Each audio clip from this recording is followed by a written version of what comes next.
The Indian women's cricket team won the World Cup yesterday and the whole country is celebrating today. This could be a good time to talk about how gender inclusive development programs can yield great economic results. Some states in India, like Karnataka, have free bus travel for women across the state. Let's see how this simple idea can have great impact for the country's growth. Within months of the launch of this scheme in the state of Karnataka, female ridership jumped over 150% from 3 crore rides per month to around 8 crore rides per month. Every woman who was spending around 30 to 40 rupees per day on travel started saving around 850 to 1000 rupees per month. Now imagine a vegetable vendor in a small town who would spend around 40 rupees per day just to reach the wholesale market is now saving around 1200 rupees per month. Now she can use that 1200 rupees to buy more stock, and on an average her income goes up by around 20%.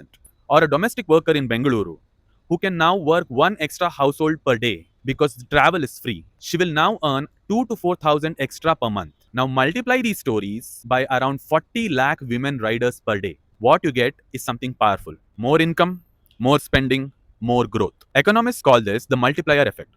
For every 1 rupee the government spends, the economy gains 2.5 to 3 rupees in activity through food purchases, school fees, and small business growth. So even though the scheme costs around 4,000 crore per annum, it can generate around 10,000 crore per annum in economic value. And the fiscal impact is less than 0.1% of Karnataka's GDP, a small seed with a giant harvest.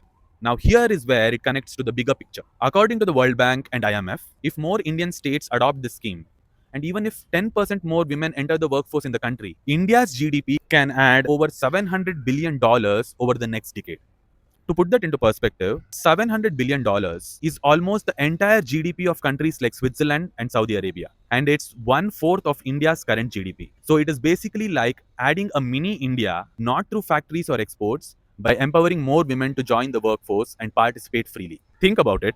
When a vegetable vendor sells more vegetables, the wholesaler earns, the transporter earns, the farmer earns, and the government collects more tax. That 30 rupees bus ticket she did not pay turns into 300 rupees worth of economic activity. So please remember, mobility or social initiatives are not welfare, they are economic infrastructure. Share this with others. Thank you.